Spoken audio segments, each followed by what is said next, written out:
Mga kababayan ha, Chinese submarine at 100A PLA. 100 pirasong PLA o People's Liberation Army ng mga Chekwa. Nakita sa Bataan. Matindi to mga kababayan, malupit. Nakapasok na mismo sundalo ng mga Chekwa sa ating mismong teritoryo diyan sa Bataan. Malupit to no mga kababayan no. At isa pang good news at meron naman isang good news. Amerika inakyat at hinuli ang barko ng China. Ito bibigyan natin reaction to. Magandang balita to Inakyat matindi talaga si Uncle Sam no. So bibigyan natin komentaryo to, reaction video no mga kababayan. So kung komentaryo, criticism, kung ano man inyo sa loobin diyan, pwede rin naman kayo mag-comments. Okay no? So kung bago pa lang sa akin channel, please like and subscribe na lang muna sa ating YouTube channel bago tayo mag-umpisa. Okay? And also please paki-subscribe din kay Good News Philippines. So sa kanyang video to na ating bibigyan ng komentaryo at reaction. Okay no? So umpisa na natin. Ito na.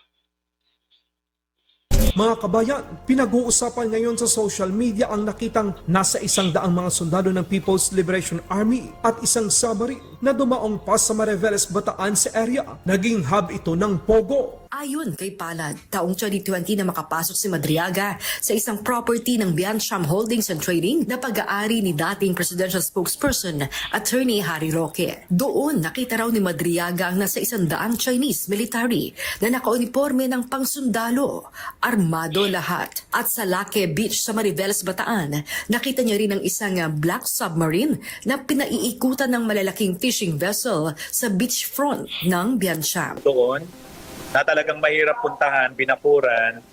I think Laque Cove, L-A-Q-U-E, Laque, ang tawag niya.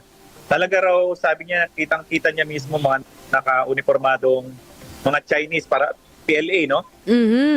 Numbering less than 100 daw yun, madami daw. Sabi niya, marami siya nakita mga Chinese military doon.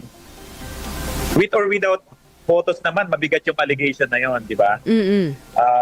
Maaring ginagamit nga to kasi may mga kwento siya na pwedeng gawing refueling area kung makukuha nila yon. Pero dahil nga dito sa pagdidemanda ng kaso sa ombudsman, natigil na yung proyekto na yon. Hindi na natuloy yung planong gawing yacht club ng mga Pogo operators itong lugar na to. Hindi naman nabago sa atin na yung mga Chinese paramilitary, yung Coast Guard nila, yung mga militia nila pumapasok sa mga exclusive economic zone natin, di ba? Normal na balita na yan na pumapasok sila na malapit na rito sa mga isla natin sa Palawan, etc. So, hindi na bago yan issue na pumapasok ang mga Chino sa atin. At kung talaga nakakita si Caramil doon, mabigat na issue yan para sa seguridad. Maputik po. So yung security aspect ko nito mabigat, kaya gusto naming makuha yung mobile phone niya. Ang sabi ni Caramil napicturean daw niya no nasa tasya ng bundok yung mga Chinese military na naka-uniforme talaga ng patig at maraming bangka doon sa lote na yon sa isang cove, no? Kasi po maganda ho yung location ng Lucky Beach, no? L-A-Q-U-E. Lucky Beach, doon po dito nakita yung mga maraming bangka at maraming sundalo. Sabi niya nga, numbering less than 100 na mga Chinese, mga PLA, no? Mare-recall nyo din po sa mga noong nakaraang taon may mga nahuling mga undocumented Chinese person doon sa mga dredging, sa mga barko po na nag-engage sa dredging at may nakuha na ring uniforme na belonging identified sa PLA po. So, Ikalawang tanker na may dalang langis mula sa Matindi to, no? Matinding balita to, mga kababayan. Biro mo na, ganun lang kadali pasukin. Ito, reaction natin to Madali lang palang pasukin ng What? Madali nilang napasok itong mga Chekwa yung teritoryo ng Pilipinas. Pwede rin kayo mag-comments dyan, mga kababayan, no? Kung bakit kaya gano'n, no? Napakaluwag, no? Hindi malaman na-detect noon ng ating mga kinaukulan na dapat mag-monitor sa maggalaw ng mga ng mga Chekwa. So talaga nakakalungkot lang talaga, no? Pero ito iniimbestigahan na.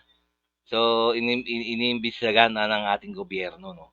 So talagang Sana nga talagang matukoy na o maprotektahan na yung kung sino mong testigo yun. Okay, no? So, diretso pa natin.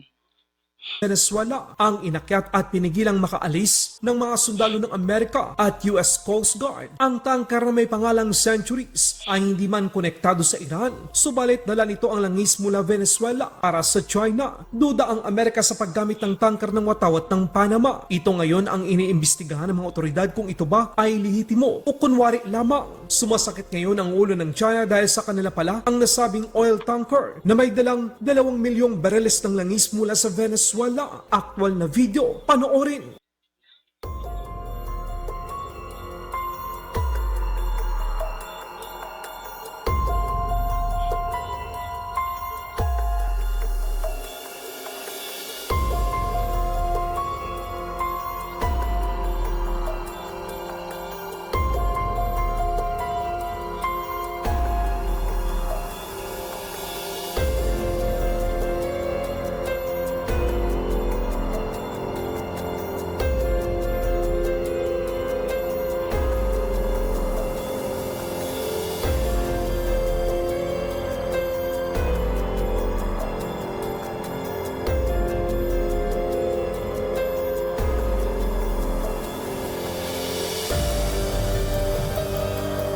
Tingnan nyo matindi talaga no pag Amerika na ang kumilos no. Talagang kitang-kita.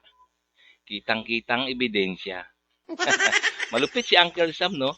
Talaga yung matindi talaga ang intelligence nito mga Amerikano, no? Mga US Army.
Sa ibang balita naman, galit na galit naman si Xi Jinping dahil inaprobahan ng Amerika ang pagbili ng Taiwan ng mga armas na nagkakahalaga ng nasa 11 billion US dollar. Kabilang sa mga armas ay ang mga sumusunod: 82 M142 High Mobility Artillery Rocket System o Teka no.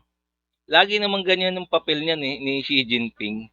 Lagi na lang, ba't nagagalit? Ba't ba siya nagagalit? Bumibili lang naman ng mga armas ng Taiwan. Ibig sabihin, ayaw ni Xi Jinping na, na masapawan siya ng mga maliliit na bansa. Talaga selfish talaga to si Xi Jinping.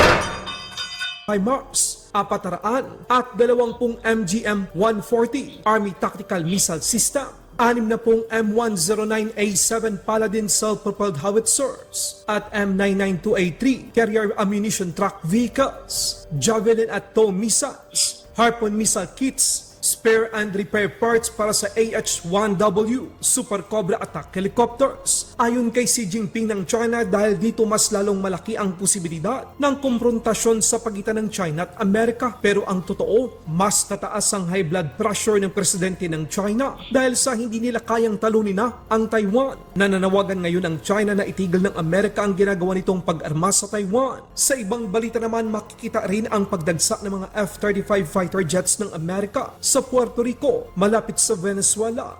Ayan, tingnan nyo naman, mga Tsekwa. O makinig kayo sa mga balita, mga Tsekwa. Lalong-lalo ng pinuno ng mga Tsekwa. Ayan na, inunti-unti na nagpapalakas sa mga bansa. Ala, patay kayo dyan, mga Tsekwa kayo.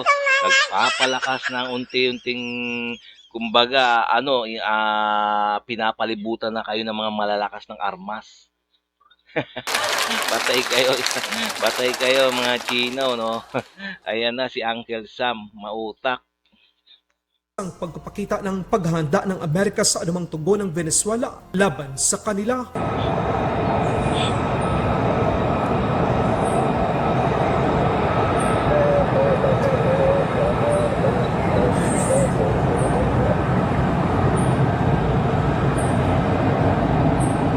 Tingnan nyo to mga kababayan si Uncle Sam nagpadala na ng matinding jet fighter sa Venezuela. Para doon, para labanan o kaya depensahan yung bansa na kaalyado ng Amerika. Ayan si Uncle Sam.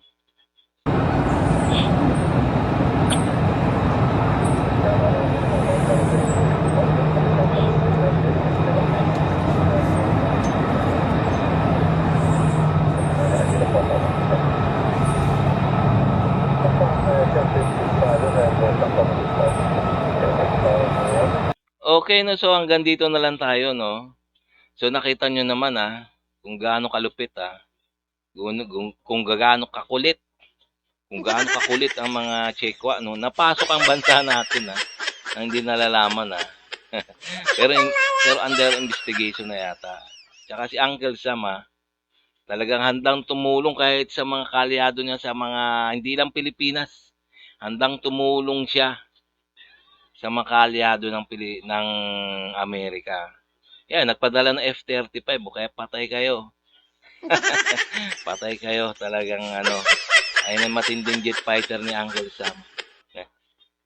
Okay, no, so hanggang dito na lang tayo mga kababayan, no. Ngayon, kung nagustuhan niyo yung mga ganitong mga reaction video na katulad nito, nakasama yung mukha ko, so please like and subscribe na lang muna sa ating YouTube channel bago tayo magtapos. Sa ganun ma-update pa kayo sa mga video na aking pang i-upload sa mga susunod na araw. Okay, no, maraming salamat.